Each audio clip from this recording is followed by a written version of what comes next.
जय श्री कृष्णा जी सबको। Welcome to the Gita ज्ञान सेशन। और आज का जो विषय है हमारे भाई साहब मार्कंडे, डॉक्टर मार्कंडे हुजा जी हमें बताएंगे श्लोक 49 से 53, चैप्टर 18 से। और विषय है पात्रता मेरी, प्रसाद तुम्हारा। So, looking, although we've covered all these shloks before, it's a nice way to refresh and also have a different aspect on it. लेकिन उससे पहले हम गणेश वंदना करेंगे और कृष्ण वंदना। शशि जी, हाँ जी। ओम श्री गणेशाय नमः। मेरी भक्ति में रंग भर जाओ, आओ जी गजानन आओ, मेरा धन्य जीवन कर जाओ, आओ जी गजानन आओ, मेरी भक्ति में रंग भर जाओ, आओ जी गजानन आओ। पार्वती के पुत्र गजानन, पुत्र गजानन, पुत्र गजानन, पार्वती के पुत्र गजानन, पुत्र गजानन, पुत्र गजानन, प्रभु शंकर के मन को भाओ, आओ जी गजानन आओ, मेरी भक्ति में रंग भर जाओ, आओ जी गजानन आओ। ओम गण गणपतये नमो नमः, श्री सिद्धि विनायक नमो नमः, अष्ट विनायक नमो नमः, गणपति बप्पा मोरिया। ओम गण गणपतये नमो नमः, श्री सिद्धि विनायक नमो नमः, अष्ट विनायक नमो नमः, गणपति बप्पा मोरिया।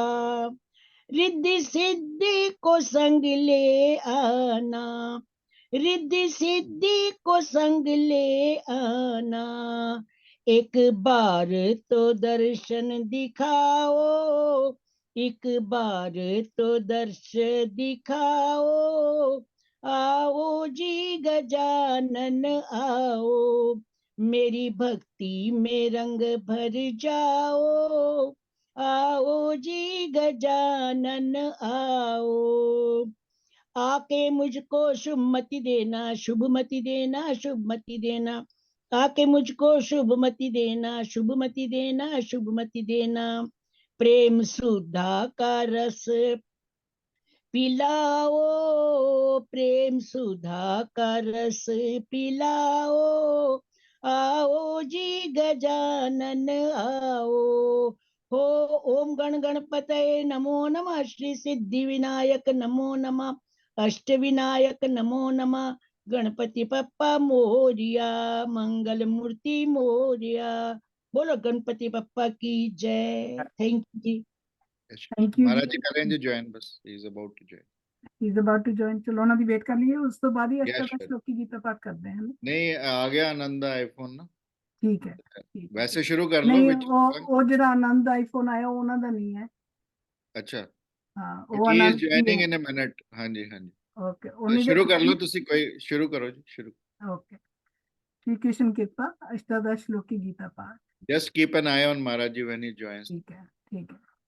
मिले जब धर्म भूमि कुरुक्षेत्र में, मेरे व पांडवों के सब पुत्रों ने किया क्या बताओ ए संजय मुझे, कहा चिंता में भर के धृतराष्ट्र ने, है अधिकार तेरा कर्म करना ही, न रखी इच्छा फल की तू मन में कभी, कर्मों के फल का भी कारण न बन, अच्छा नहीं ये भी छोड़े कर्म, जनक आदि ज्ञानी हुए जितने भी, पा गए सिद्धि वो कर्मों से ही, ऐसे ही अर्जुन कर्म तू भी कर, लोगों के हित पर ही रख कर नजर, पुरुष जिनमें इच्छा थी कल्याण की, कर्म कर गए जान कर ऐसा ही, तू भी अब अर्जुन सदा इसलिए, वही कर कर्म जो उन्होंने किए, कर्म सौंप दे जो प्रभु को ही सब, कर्म सौंप दे जो प्रभु को ही सब, आसक्ति भी छोड़ देता है जब, नहीं लिप्त होता कभी पापों से, पत्ता कमल का जो जल में रहे।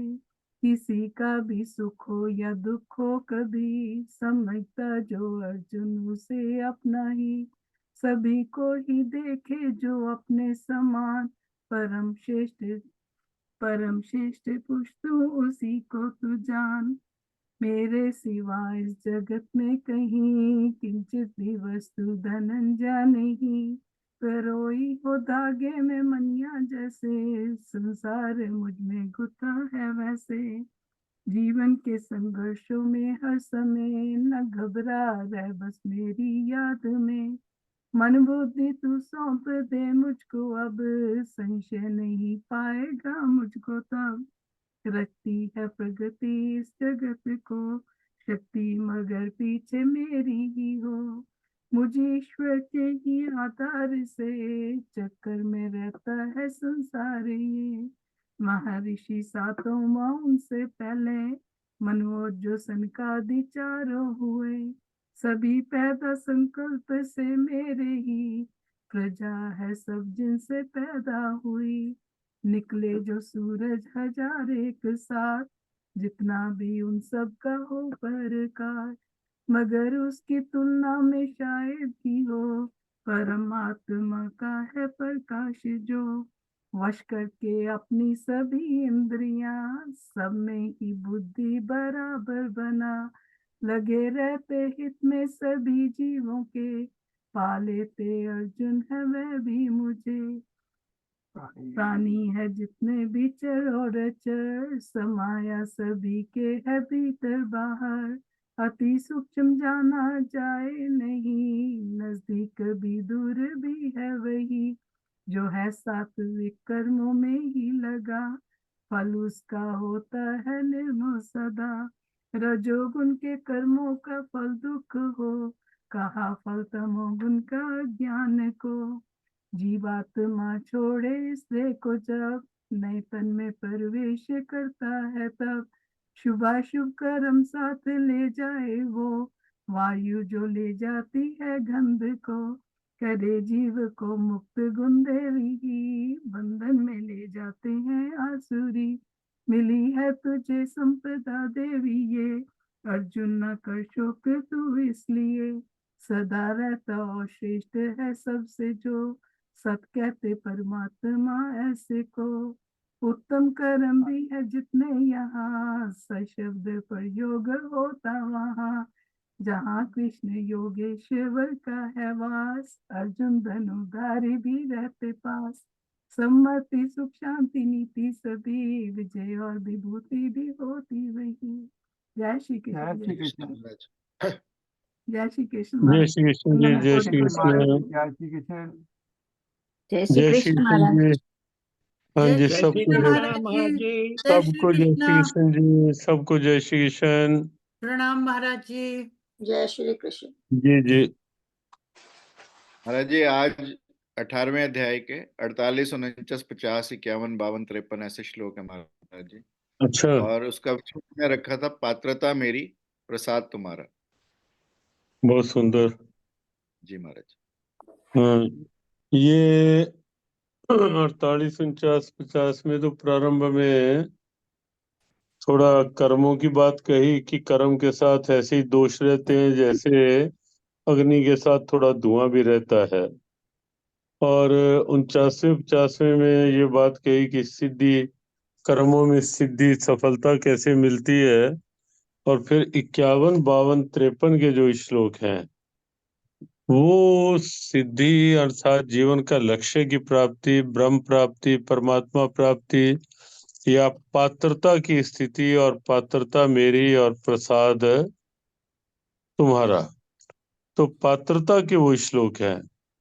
हमारे पूज्य गुरुदेव जो डॉक्टर मार्कंडेय जी भी, और डॉक्टर मार्कंडेय जी के माता पिता जी भी जहाँ से समर्पित भाव से जुड़े रहे, तो हमें लगता है कि डॉक्टर मार्कंडेय जी को भी कहीं ना कहीं वो मूल प्रेरणा वहीं की हुई होगी, इधर जुड़ाव की आगे। तो अपन गुरुदेव 51, 52, 53, 1951, 52, 53 3 साल पूरी तरह एकांत में रहे थे। और उन दिनों उन्होंने ये कहा कि 18वें अध्याय के ये 51, 52, 53 श्लोक ही मेरे लिए आदर्श रहे। तो उन्होंने एक अपनी जो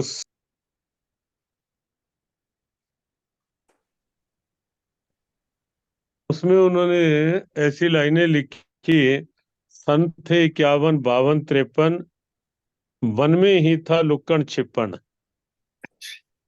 हाँ, लिया था मैंने खूब मजा, वाह वाह रे मेरे मालिका तेरी महिमा गाऊं क्या।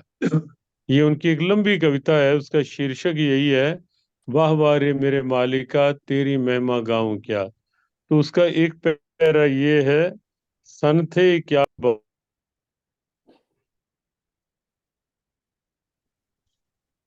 लिया था मैंने खूब मजा। तो ये 51, 52, 53 जो श्लोक हैं, ये आप देखेंगे बड़े व्यवहारिक भी, व्यवहार की नींव से लेके जो परमार्थ की अध्यात्म की शिखर है वहां तक की यात्रा है ये श्लोक। बुद्ध्या विशुद्ध्या से लेके शुरू हुए, बुद्ध्या विशुद्ध्या युक्तो शब्दादीन विषयांस त्यक्त्वा राग द्वेषो व्यवस्थितो विविक्त सेवी लघुवाशी यत वाक् काय मानसा ध्यान योग परो नित्यम वैराग्यम समुपाश्रिता। ये सारी स्थितियां आप देखेंगे, सबसे पहले शुरू किया बुद्धि विशुद्ध, क्योंकि जब तक हमारी बुद्धि ठीक नहीं तो कुछ किया ही नहीं जा सकता। आदि आदि जगदगुरु शंकराचार्य जी ने भी जो 4 साधन बताए कल्याण के, उनमें पहला बताया विवेक, फिर बताया वैराग्य, फिर बताया षट संपत्ति, और फिर मुमुक्षा। तो पहला विवेक, और विवेक क्या है? बुद्धि का वो रूप जहां बुद्धि शुद्धता के साथ ये निर्णय करने लग जाए कि अच्छा क्या बुरा क्या, मेरे लिए ये रास्ता उचित है। बुद्धि एक निर्णय पे आ जाए। सबसे जो विशेष बात है वो है ही यही कि बुद्धि एक निर्णय पे स्थिर नहीं रह पाती है। ये नहीं ये प्रॉब्लम कि हम ये करें ना करें, करेंगे तो क्या होगा। तो दुविधा में उलझी बुद्धि कभी निर्णय नहीं कर पाती। इसीलिए हमारे गुरुदेव की एक और लाइनें हैं, जो दुविधा में अपने को पाता है तू, तो उड़ता नहीं फड़फड़ाता है तू। पक्षी का उदाहरण दिया कि जो दुविधा में अपने को पाता है तू, तो उड़ता नहीं फड़फड़ाता है। तो कई पक्षी फड़फड़ा के फिर वहीं के वहीं रह जाते हैं। तो बुद्ध्या विशुद्ध्या, ये पहला लक्षण यहाँ से लेके प्रारंभ किया है इन श्लोकों में। और आगे एक एक लक्षण जो है बहुत ही महत्वपूर्ण है, जिसकी चर्चा डॉक्टर मार्कंडेय जी ने कुछ कुछ आपसे की होगी। और अभी करती है महाराज, हमें लगता है कि ये 3 श्लोक हैं जी, अभी अभी अभी करेंगे करनी है महाराज। जी। इन 3 श्लोक, हाँ थोड़ी सी आज कर लें इन 3 श्लोकों को।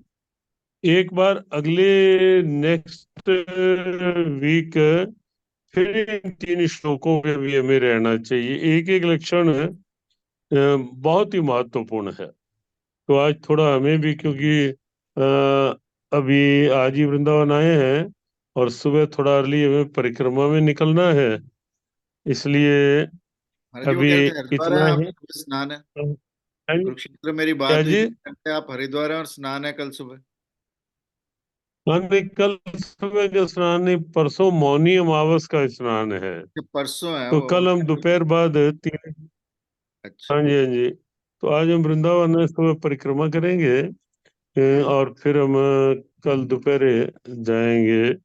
मौनी अमावस पे प्राय गंगा जी के स्नान का रहता है।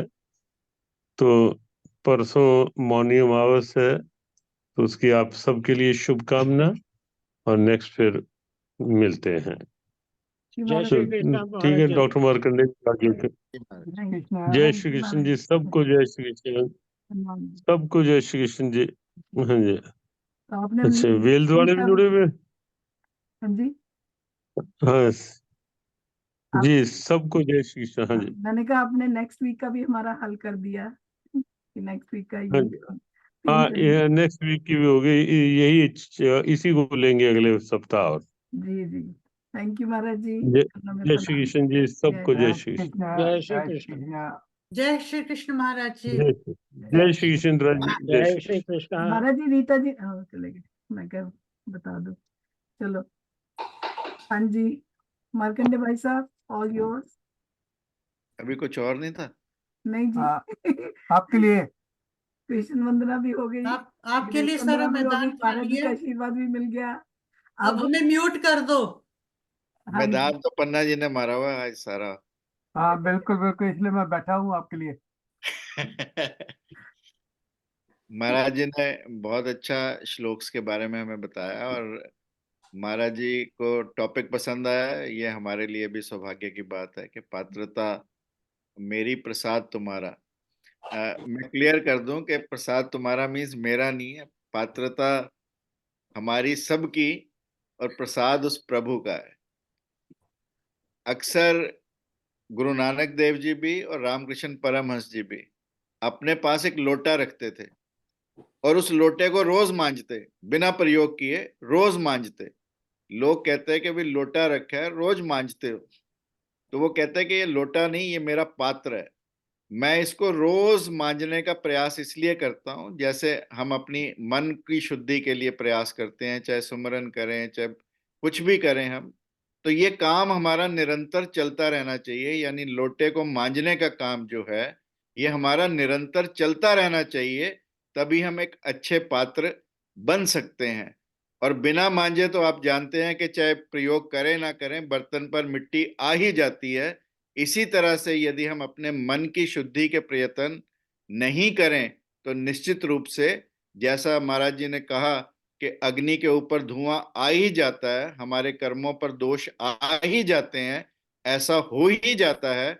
तो हमें निरंतर इस बात का प्रयास करते रहना चाहिए कि हम एक अच्छे पात्र, सुपात्र बने। और हमारा पात्र यदि सीधा होगा, तभी परमात्मा की कृपा, परमात्मा का प्रसाद उसमें डल पाएगा।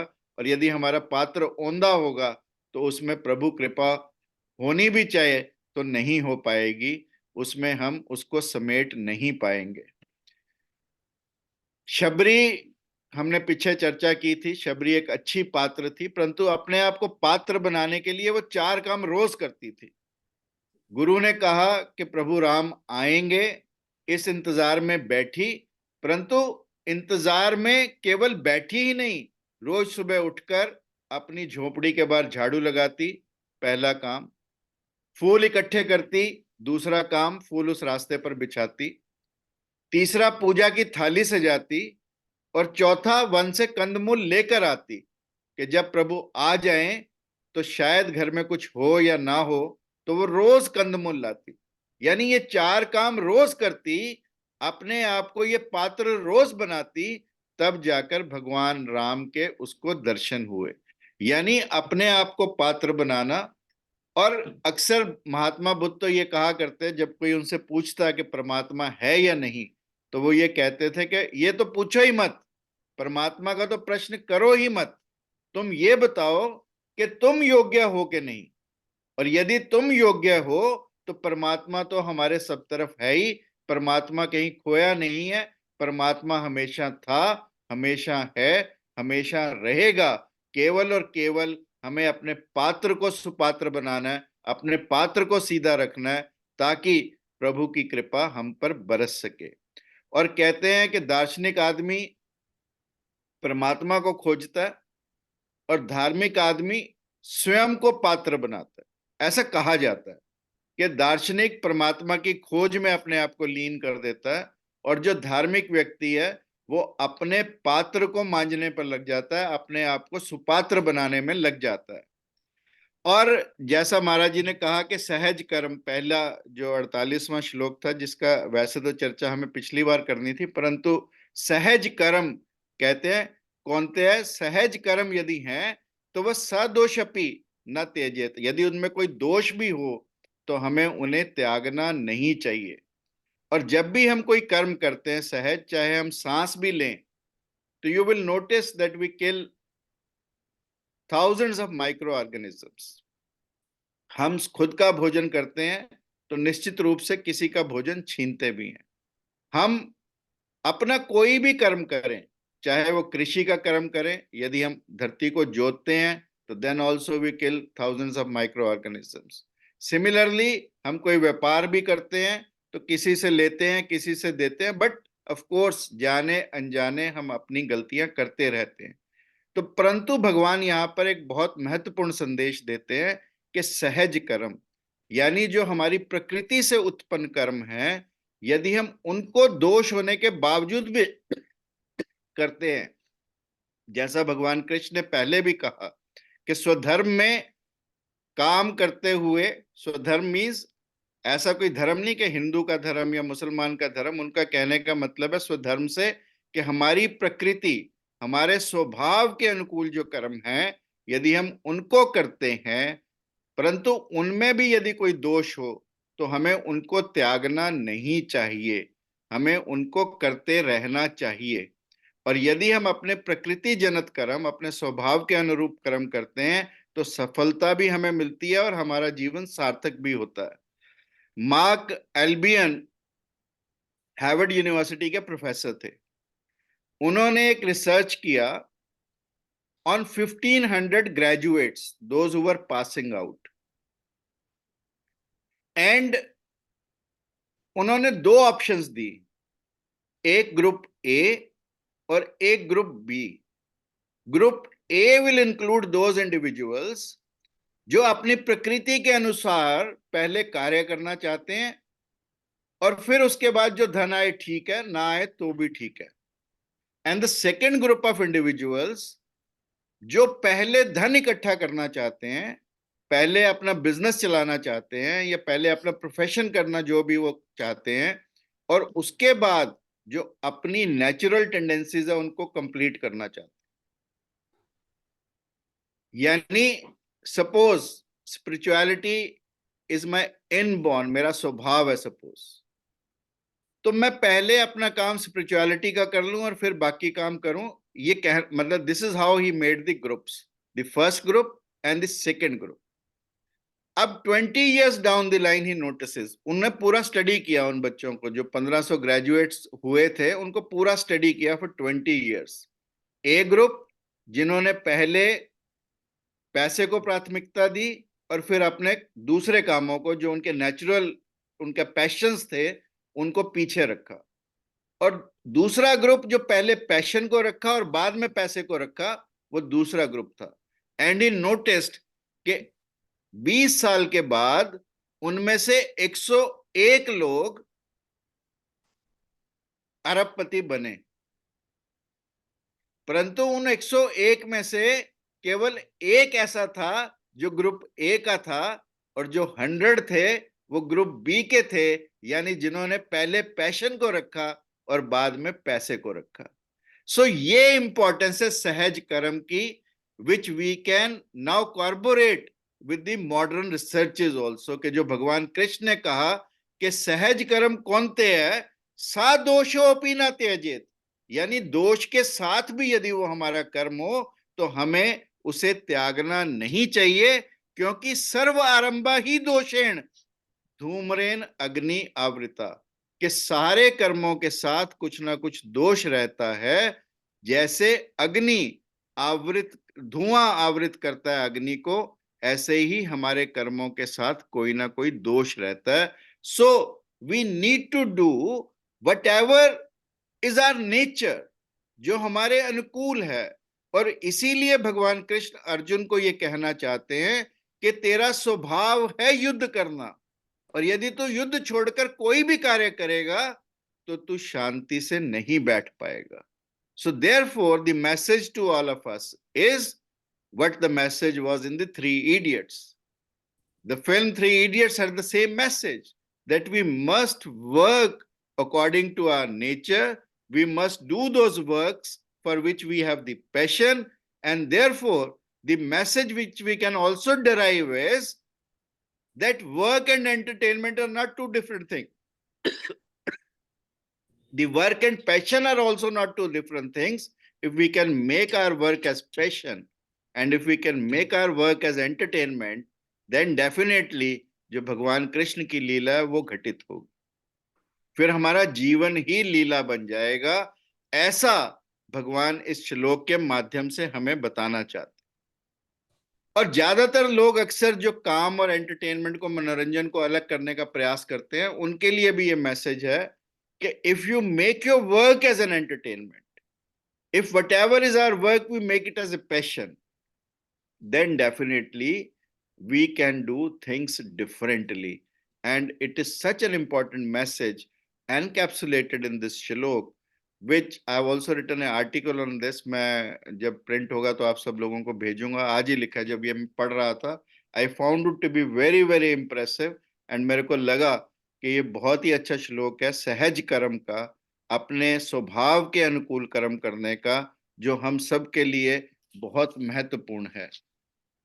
दूसरी बात जो अगले श्लोक में भगवान कहते हैं, नैष्कर्म्य सिद्धि, जिसकी महाराज जी ने अभी चर्चा की और थोड़ी सी चर्चा उन्होंने की, और वो बहुत महत्वपूर्ण शब्द उन्होंने प्रयोग किए कि हम कर्मों से मुक्ति, अपने कर्मों से मुक्ति की पूर्ण सिद्धि को कैसे प्राप्त करें, उसकी चर्चा भगवान कृष्ण, जिसकी महाराज ने कहा कि आगे 51, 52, 53 3 श्लोक में करते हैं कि हम अपने कर्मों से मुक्ति की पूर्ण सिद्धि कैसे प्राप्त करें, ये भगवान इस श्लोक में कहेंगे। और आगे वो ये हमें बताएंगे कि हम कैसे उस कर्मों से मुक्ति की सिद्धि यानी नैष्कर्म्य सिद्धि को प्राप्त कर सकते हैं। अब हमारी प्रॉब्लम्स कहाँ खड़ी होती हैं? हमारी problems like we have to behave like a bridge.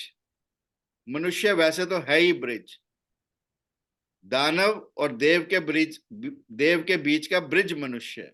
So we need to behave like a पुल, जिसके नीचे से पानी एक एंड से दूसरे एंड पर चला जाता है, परंतु पुल उस पानी का कोई हिस्सा नहीं रखता। दैट इज व्हाट नैष्कर्म्य सिद्धि के मायने। I can give an example. आप देखें, एक जैसे कोई व्यक्ति है, उसकी 2 बेटियां, एक किसी किसान के घर ब्याई गई और एक किसी भट्ठे वाले के घर ब्याई गई। भट्ठे मतलब ब्रिक किलन ओनर, जो भट्ठे ईंट बनाते हैं, उनके घर में उसकी शादी हुई। अब उस व्यक्ति ने पहली बेटी को फोन किया कि सब ठीक है। उसने कहा पिताजी, जो किसान की बेटी किसान के यहाँ ब्याई गई थी, उसने कहा पिताजी बहुत दिनों से बारिश नहीं हुई, प्रभु से प्रार्थना करो कि बारिश हो ताकि फसलें लहलहाएं और हमारी आर्थिक तंगी मंदी दूर हो। अब उसने दूसरी लड़की के घर फोन किया तो उसने कहा पिताजी परमात्मा से प्रार्थना करो कि इस बार बारिश ना हो ताकि हमारी ईंटें सूखें और अच्छे से लाल हो। अब फादर के आगे एक समस्या है, 2 बेटियां हैं, एक कह रही है कि प्रभु से प्रार्थना करो कि बारिश हो, एक कह रही है कि प्रभु से प्रार्थना करो कि बारिश ना हो। तो अब इस व्यक्ति ने परमात्मा की तरफ देखा और कहा कि परमात्मा, मैं कुछ नहीं कर सकता, जो तेरी मर्जी तू वैसा कर, जैसी तेरी रजा, जैसी तेरी मर्जी, जैसा तू चाहे वैसा ही कर, और तेरी मर्जी मुझे परवान है, जैसी तेरी मर्जी मुझे कबूल है। जैसा क्राइस्ट ने जब सूली पर चढ़ाया गया तो पहले तो एक बार परमात्मा से कहा कि गिला देने का प्रयास किया, परंतु एक ही सेकंड में समझ आया और कहा कि परमात्मा जैसी तेरी मर्जी। और जैसे ही व्यक्ति कहता है जैसी तेरी मर्जी, जीसस से क्राइस्ट बन जाता है। मंसूर ने भी खुदा की तरफ देखकर यही कहा था कि प्रभु जैसी तेरी मर्जी। उसके अंग अंग काटे जा रहे हैं, अंग अंग काटकर उसकी बलि दी जा रही है, परंतु still he looks towards the God and says परमात्मा जैसी तेरी मर्जी। And this is so very important. अगर हम उसकी रजा में अपनी रजा मिलाने लगें, उसकी मर्जी को ही हम सब कुछ समझने लगें, तो वो नैष्कर्म्य सिद्धि की ओर हमें ले जाता है। वो उस स्थिति में हमें ले जाता है जहां हमें कर्मों से पूरी मुक्ति मिलने लगती है, उसकी पूर्ण सिद्धि मिलने लगती है। और कर्म से महत्वपूर्ण है कर्म की फल की आकांक्षा को त्यागना। और ये आगे आएगा, कर्म के फल की आकांक्षा को त्यागना ये 51, 52, 53 का एक बहुत इंपॉर्टेंट हिस्सा है। और यदि हम कर्म फल की आकांक्षा की त्यागना के गुर को सीख जाएं, यदि हमारी समझ में ये आ जाए कि हम कर्म के फल की आकांक्षा को कैसे त्यागें, तो निश्चित रूप से हम नैष्कर्म्य सिद्धि की ओर अग्रसर हो सकते हैं। अन्यथा यदि सन्यासी भी, मान लो हम सारे गृहस्थों को सन्यासी बना दें, तो सन्यास भी गृहस्थ बन जाएगा। और जो गृहस्थ को छोड़कर भाग जाते हैं जंगलों की तरफ, और यदि मन की शुद्धि, जो आगे सारे महाराज जी ने एक एक करके बताए, परंतु जिन शब्दों का हम अगले सप्ताह, क्योंकि महाराज जी का आदेश है, हम अगले सप्ताह उनको एक एक करके शब्दों को लेंगे, परंतु जो शब्द जिनकी चर्चा महाराज जी ने की, यदि हम उनको अपनाने लगेंगे तो निश्चित रूप से हम वो कर पाएंगे जो वैसे असंभव नहीं था। क्योंकि पात्र बनाने के लिए वो सारे गुण हैं, और उन गुणों के अनुसार अपने जीवन को ढालना हम सबके लिए महत्वपूर्ण है। और इसलिए जब हम कर्म फल की आकांक्षा को त्याग यदि नहीं कर पाते, तो सन्यासी भी गृहस्थ हो जाते हैं। और यदि हम कर्म के फल की आकांक्षा को त्याग पाएं, तो हम गृहस्थ में रहते हुए भी संन्यास्त हो जाते। इसलिए महत्वपूर्ण है कि हम अपने आप को वो पात्र बनाएं। उस पात्र बनने के गुण अगले 51, 52, 53 श्लोकों में हैं, जिनकी चर्चा हम अगले सप्ताह करेंगे। परंतु मेरा ये मानना है कि हम अपने आप को, हम ऑफ कोर्स जब हम ये सारे चर्चा कर ही रहे हैं, आप लोग सुमरन भी कर रहे हैं, गीता पाठ भी कर रहे हैं, अष्टादश श्लोकी पाठ में भी आप लोगों ने रिकॉर्ड बनाए हैं, जब ये सारे काम आप कर रहे हो, चर्चा भी गीता जी पे कर रहे हो, गुरु जी के प्रति भी हम सबका भाव समर्पित है, समर्पण सुमरन सब जब हम लोग कर रहे हैं, तो निश्चित रूप से हम अपने आप को एक सुपात्र बनाने की ओर अग्रसर हैं। और जब हम अपने आप को सुपात्र बनाने की ओर अग्रसर हैं, तो निश्चित रूप से परमात्मा की कृपा भी हम सब पर बरसेगी। और रीटा जी ने जैसे कहा कि सब कुछ उनकी सर्जरीज हुई, और निश्चित रूप से परमात्मा का प्रसाद उन्हें भी मिलेगा। और मुझे लगता है कि जितने भी लोग इस कार्य में लगे हैं, प्रभु के कार्य में लगे हैं, प्रभु के सुमरन में लगे हैं, प्रभु की लीलाओं के वर्णन में लगे हैं, और ये बहुत महत्वपूर्ण है। मैं आपको बताऊं कि अगले श्लोक में परमात्मा ये भी कहेंगे, कृष्ण ये भी कहेंगे कि ध्यान तो ठीक है, ज्ञान योग, ध्यान योग, ये सब महत्वपूर्ण है, परंतु अंततः भक्ति उनसे भी कहीं अधिक महत्वपूर्ण हो जाती है। इसका भी नियम का कृष्ण प्रतिपादन करेंगे जब हम 54वें 55वें श्लोक की तरफ आएंगे। भगवान यहां तक कहते हैं और उदाहरण दिए जाते हैं कि जैसे मान लो सतयुग में सनक, सनंदन, सनातन ब्रह्मा जी के 4 पुत्र थे, अंततः उन्होंने भी प्रभु की लीलाओं का स्मरण किया। ऐसे ही त्रेता युग में जब जनक थे, विधेय थे, ब्रह्मनिष्ठ थे, परंतु जब प्रभु राम को देखा तो रामचरितमानस में वर्णन आता है कि कैसे वो भक्त प्रिय हो गए, कैसे भगवान के साकार रूप को देखकर कैसे मोहित हुए और कैसे भक्ति में लीन हुए। और ऐसे ही फिर द्वापर में उदाहरण आता है सुखदेव ऋषि का, जो 12 वर्ष तक माँ के गर्भ में रहे, बाहर आए नहीं कि कहीं ना कहीं कोई दोष पूर्ण ना हो जाए, परंतु अंततः जब वो नारद जी के कहने पर आते हैं माँ के गर्भ से 12 साल के बाद और अपने आप को ब्रह्मनिष्ठ कर लेते हैं, तो उनके पिता सुखदेव ऋषि के पिता महर्षि व्यास जब अपने कुछ शिष्यों को भेजते हैं उनके पास और उनके कान में प्रभु की लीलाओं का, प्रभु के स्वरूप का वर्णन करने के लिए कहते हैं, तो सुखदेव ऋषि भी भागवत को सुनते हैं और फिर बाद में परीक्षित को, जो अर्जुन के पुत्र थे, उसको सुनाते हैं। ये द्वापर में भी आता है और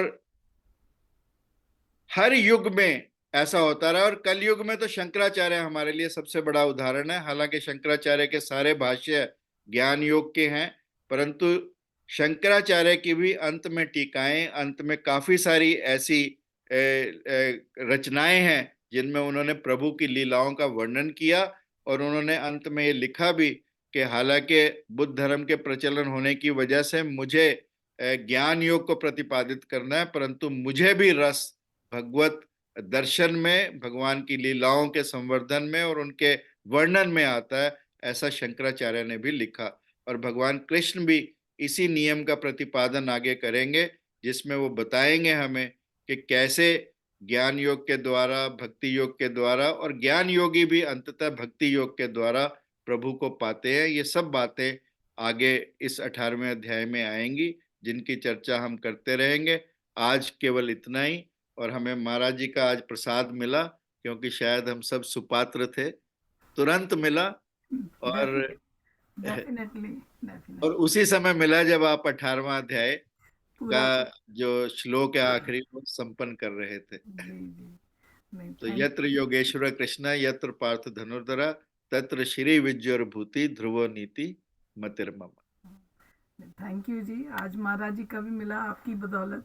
वो नहीं तो शायद अगर मैं करती तो वो कहते जी विश्राम में चले गए हैं। So thank you so much. और बहुत ही इतना सम्मान करते हैं वो विश्राम में से भी आ जाते हैं। Very nice. और आपने भी बहुत अच्छे ढंग से समझाया सबको as usual. Thank you so much. हाँ जी, कोई बोलना चाहेगा? हाथ खड़ा करो। इंदिरा जी अनम्यूट करके बोल लीजिए। और भी किसी ने बोलना है तो हाथ खड़ा कर दीजिए प्लीज। हाँ जी, इंदिरा जी अनम्यूट कर लीजिए।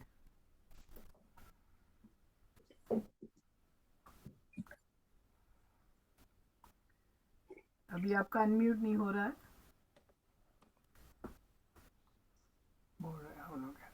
हो गया, सुनाई पड़ रहा है?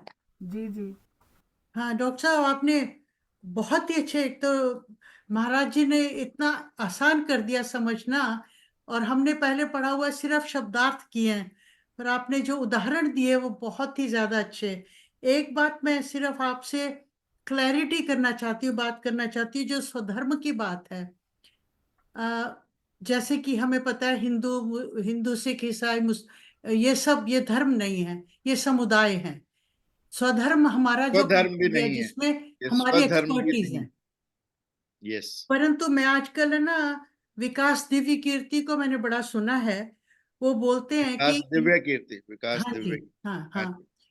उनका मुझे एक चीज बड़ी पसंद आती है कि वो जब भी अपना भाषण देते हैं बच्चों को, बहुत से बच्चे होते हैं, पढ़ा रहे होते हैं, बता रहे होते हैं, यस तो की वो इस तैयारी चीज करवा। पर बताते हैं जैसे हमारे पुराने जमाने में पेरेंटल प्रेशर होता था, तुम्हें डॉक्टर बनाना है, तुम्हें इंजीनियर बनाना है, तुम्हें लॉयर बनाना है, और उसके आगे गिव इन कर जाते थे बच्चे, और वो बनते थे क्योंकि बुद्धि होती थी, दिमाग होता था, तो उस लाइन में चले जाते थे। पर वो उनका अंदर से स्वधर्म नहीं होता था, तो वो सारा जीवन या तो दूसरी तरफ अटक जाते थे, और या फिर वो प्रसन्न नहीं रह पाते थे। तो ये जो गीता में स्वधर्म के ऊपर बोला है, उसके ऊपर विकास देवी कीर्ति आजकल बहुत बोल रहे हैं, और स्टूडेंट को साफ कह रहे हैं, और पेरेंट्स को वो दे रहे हैं कि इन पर प्रेशर ना डाला जाए, इनकी जो एक्सपर्टीज है, जो इनके इनके इनको जिसमें जाने की इच्छा है उसमें जाने दिया जाए। देखो आपके वहां तो मेरे को सिस्टम नहीं पता, बट इंडिया में तो प्रेशराइज करके हाँ, बच्चों को डॉक्टर इंजीनियर बनाया जाता है। मान लो मैं डॉक्टर हूँ, मेरा बेटा डॉक्टर नहीं बनना चाहता, बट मैं फोर्सफुली उसे बनाऊंगा कि ऐसा ही क्लिनिक है। पे कौन बैठेगा, है ना। सो दैट काइंड ऑफ जबरदस्ती जो हम कर रहे हैं, फोर्सफुली बच्चों को कोर्सेज ज्वाइन करा रहे हैं, जबकि ट्रेंड बहुत सारे कंट्रीज में अब ये आ गया कि पहले बच्चे का आईक्यू, ईक्यू, यस, एसक्यू सब टेस्ट कर लो, उसकी जितनी उसकी इंटरेस्ट है उनको नोट डाउन कर लो, जिन चीजों में उसका इंटरेस्ट है उनको सारों को एक लिस्ट बना ली जाए, और फिर बच्चा अपनी ऑप्शन के हिसाब से उन चीजों पर काम करे, है ना। मैंने इसीलिए 3 इडियट्स का उदाहरण दिया था। This a typical movie. Yes, That's one movie which should motivate every parent not to force upon their children any particular profession. We should allow children to have the profession of their choice rather than our own choice. to follow their own swadharma. Yes Yes. Exactly. और वो And this स्वधर्म को happens in आजकल this country. जो स्वधर्म का clinical psychologist हैं जिनको स्कूल में अब अपॉइंट किया जा रहा है, वो काफी हद तक ये देख पाते हैं। और स्वधर्म बेसिकली साइकोलॉजी पर ही बेस्ड है। हाँ, और वो देख पाते हैं अपने टेस्ट के, जो उनके साइकोलॉजिकल टेस्ट हैं, साइकोमेट्रिक टेस्ट हैं, उनसे they can make out what are the interest and disinterest of the child and what passion the child can have. They can suggest it to the parents so that they also do not force upon their child yeah. to be one particular nature. And believe me, जब हम force करते हैं, जैसे मान लो मैंने donation देके किसी बच्चे को डॉक्टर बना ही दिया अपने को, वो पैसे देके बना तो उसका काम वापस आके पैसे ही कमाना होगा। हाँ। उसका कभी भी ये पैशन नहीं होगा to serve the community with compassion. Yes. So compassion will never come to him. So therefore, we must try not to force upon children, that is one, so that we can have a society. You see, India में लोग अक्सर महंगाई की बात करते हैं, unemployment की बात करते हैं। मैं जो समझता हूँ कि इंडिया में सबसे बड़ा जो चीज करेक्शन जिसके रिक्वायर्ड है और सबसे बड़ी प्रॉब्लम जो इंडिया में है, that is displacement. Displacement means where Indra ji should be there, she is not there. Yes. Where I totally I need agree to with be you. there, I am not there. And wherever those who are there, they should not have been there. Yes, I totally agree with you. तो आपके ये जो सब धर्म का है, अगर हम समराइज करें लेमैन टर्म में, तो माय अंडरस्टैंडिंग इज कि भी ये बच्चे की या किसी की भी अपनी कैपेबिलिटी और इंटेलिजेंट और इंटरेस्ट, ये सारे चीजों का मिक्सचर है। जैसे अर्जुन युद्ध करना अर्जुन का स्वभाव है। हाँ, वही स्वभाव से दूर जा ही नहीं सकता। वो सन्यासी भी हो जाएगा तो योद्धा सन्यासी बनेगा। Yes, of course. ये बहुत अच्छा उदाहरण दिया आपने। अब बुद्ध का स्वभाव शांति का है, अहिंसा का है। बुद्ध को यदि भगवान कृष्ण दे भी दे गीता का उपदेश के तो युद्ध कर, नहीं करेंगे, तो वो युद्ध में भी सन्यास को ले जाएंगे।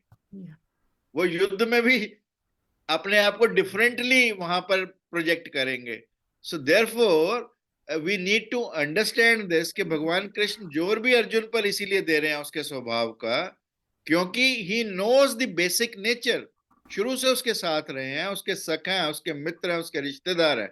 ही नोज इट कि ये आदमी बिना युद्ध के रह ही नहीं सकता। युद्ध इसकी नियति है, युद्ध इसकी नीति है, युद्ध इसकी नियत है। सो देयरफॉर ही प्रेसेस अपॉन अर्जुना कि नहीं, तू अपने स्वभाव के अनुरूप कार्य कर, और यदि तू अपने स्वभाव के अनुरूप कार्य नहीं करेगा तो निश्चित रूप से तू अपकीर्ति को प्राप्त होगा। बिल्कुल ठीक है। देखिए 5000 वर्ष पूर्व कब की गीता लिखी हुई, और उसमें जो स्वधर्म का असली अर्थ जो है उसको देखा जाए तो कितना ज्यादा वो कितना प्रैक्टिकल है। और उसको देखो ना, सहज कर्म। अब कुकिंग आपको सहज हो सकती है, हो सकता है मेरे को ना हो सहज, है ना। तो डिफरेंट डिफरेंट लोगों के लिए सहजता डिफरेंट डिफरेंट चीजों में है। तो वो अपने अकॉर्डिंगली सहज और स्वधर्म दोनों को कंबाइन करके काम करें तो निश्चित रूप से भगवान कृष्ण कहते हैं कि वो नैष्कर्म्य सिद्धि को प्राप्त होंगे। बहुत सुंदर, बहुत अच्छी तरह से, आज बहुत अच्छा हुआ। Thank you ji.